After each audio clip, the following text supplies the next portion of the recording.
Hello my dears, कैसे हो आप सब। आज हम आप लोगों को मैग्नेटिज्म का सबसे बेहतर टॉपिक डील करने वाला हूं।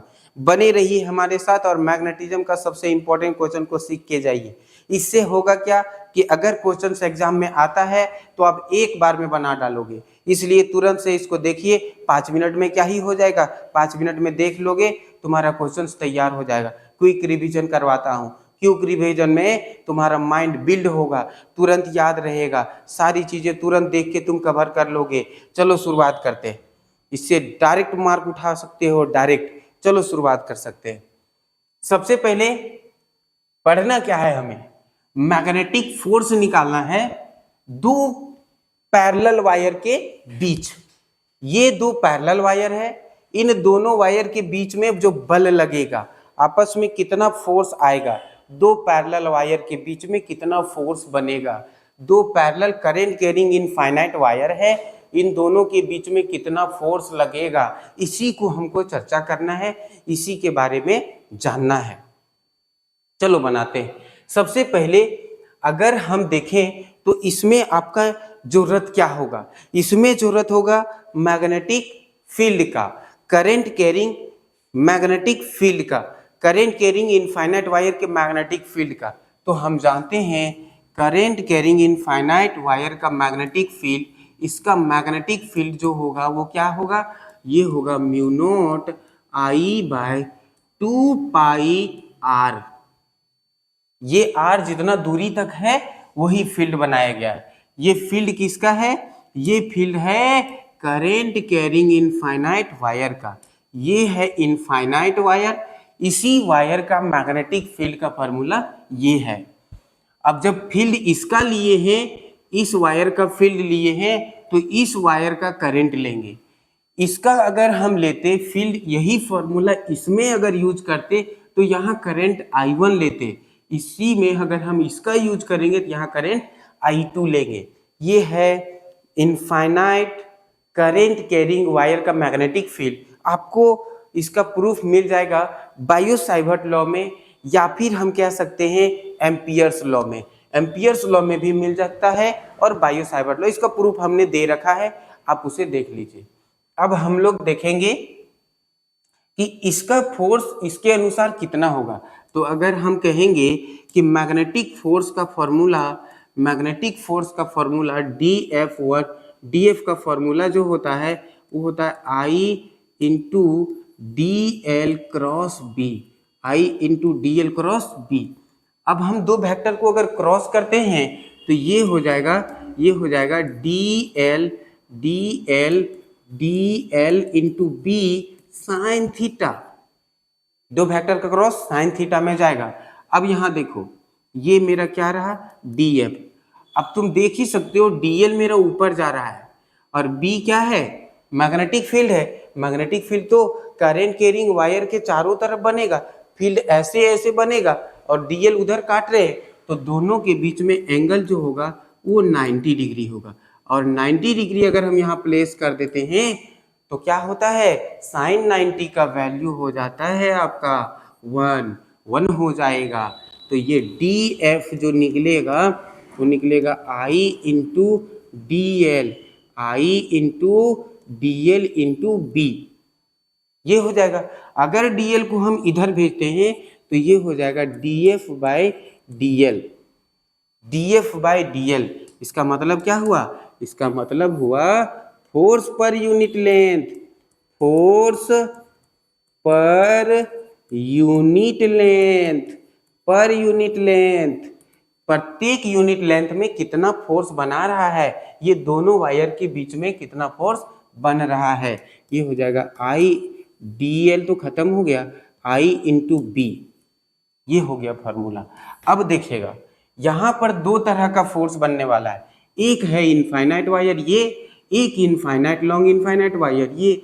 इसका जो फोर्स आएगा इसको बोलेंगे DF12।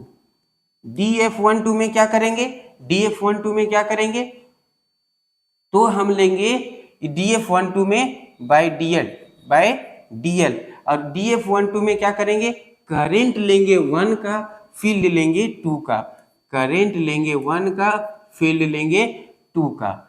अब देखो बी मेरा है, तब बी का फॉर्मूला ये होता है, तो यहाँ पर निकालोगे तो हो जाएगा I1। अब बी का फॉर्मूला है म्यू नॉट, और ये है आपका, जब फील्ड इसका लिए हैं तो करंट भी इसी का लेना होगा।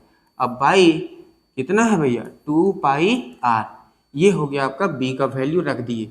अब हम यहाँ पे देखोगे तो DF12 निकालेंगे तो क्या निकल जाएगा मेरा, ये निकल जाएगा mu naught I1 I2 by 2πr, ये मेरा निकल के आ गया DF12।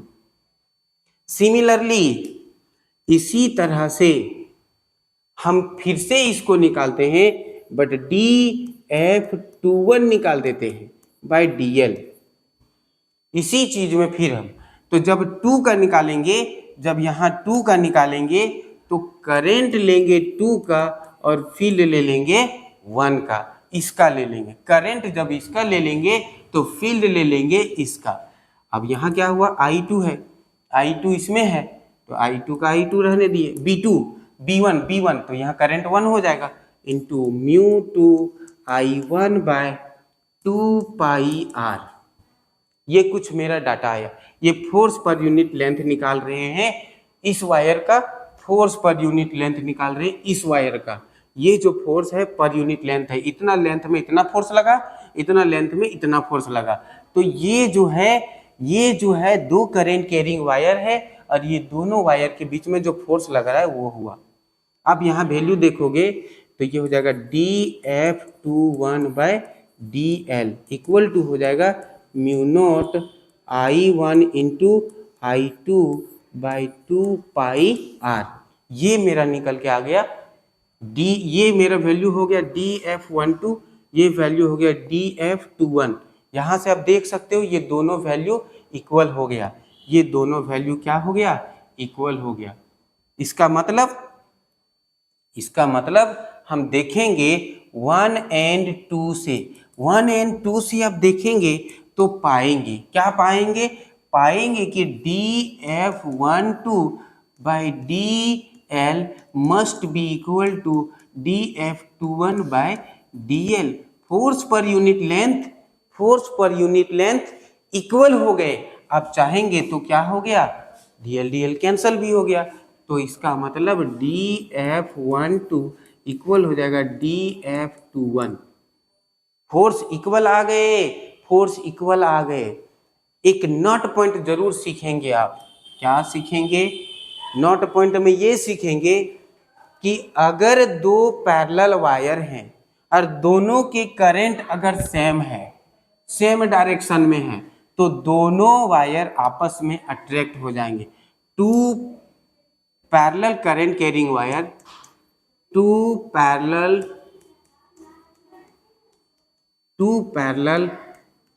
Current carrying wire, 2 parallel current carrying wire attract करने लगेगा, attract to each other.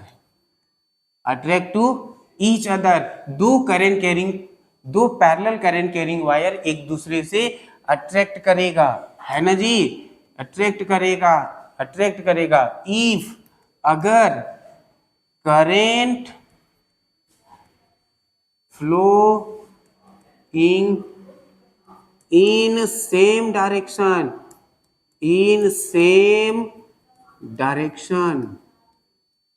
Same direction में रहेगा, तब इसको ऑपोजिट भी सेम होगा कि 2 करंट जो होंगे, 2 parallel wire current carrying wire जो होंगे वो क्या करेंगे, वो 2 पैरेलल करंट कैरिंग वायर जो होंगे वो अट्रैक्ट के जगह में रिपेल भी करेंगे, रिपेल टू ईच अदर, है ना जी, रिपेल टू ईच अदर। अगर सेम डायरेक्शन में नहीं होके ऑपोजिट डायरेक्शन में रहता है, इसका मतलब क्या हुआ कि 2 वायर है, सेम डायरेक्शन में करंट है, पैरेलल सेपरेट है, तो एक दूसरे से अट्रैक्ट हो जाएगा। और 2 वायर है और अपोजिट डायरेक्शन में करंट है तो दूर भाग जाएगा। तो ऐसा था हमारा डिस्कशन। आप इसे रिमेंबर कर लीजिए, याद कर लीजिए, ये बहुत इंपॉर्टेंट है।